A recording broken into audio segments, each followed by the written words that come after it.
Cookbook by Rini. Hello everyone, welcome back to my channel Cookbook by Rini. আজকে আমি আপনাদের সাথে যে রান্নাটা শেয়ার করতে চলেছি এইটা একটা মাছের রেসিপি বা মাছের পকোড়াও বলা যেতে পারে। লোটে মাছের পকোড়া। চলুন দেখা যায় কি করে আমি বানাচ্ছি।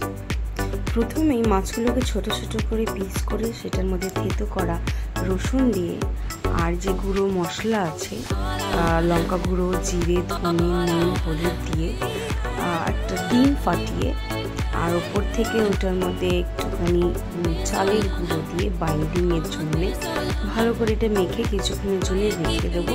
আর তার ওপর থেকে একটু খাওয়ার সোডা দেবো দিয়ে এবার সাইডে রেখে এবার প্যানে তেল দিয়ে সাদা তেল দিয়ে এক এক করে আমরা এই পকোড়াগুলোকে আমরা ভেজে নিচ্ছি। এই পকোড়া ভাজাটার একটা নিয়ম আছে, তেলটাকে আগে ভালো করে গরম করে তারপরে ওটাকে সিমে করে তারপরে এই পকোড়াটা ভাজতে হবে। কারণ যেহেতু এটা মাছ, এবার আমরা তেজ আঁচে রান্না করলে পকোড়াগুলো বাইরের থেকে মুচমুচে হলে ভেতর থেকে কাঁচা কাঁচা থাকবে, যার জন্যে আমাদের আঁচটাকে সিমে করে আমাদের পকোড়াটাকে আস্তে আস্তে এগুলোকে ভাজতে হবে। লোটে মাছের বড়া বা লোটে মাছের ঝুড়ি, আমরা এই দুটো রান্না খেতে মাছ প্রিয় মানুষরা প্রত্যেকেই ভালোবাসে। এই ধরনের পকোড়া এই বৃষ্টির দিনে আর চায়ের সাথে আর কি লাগে।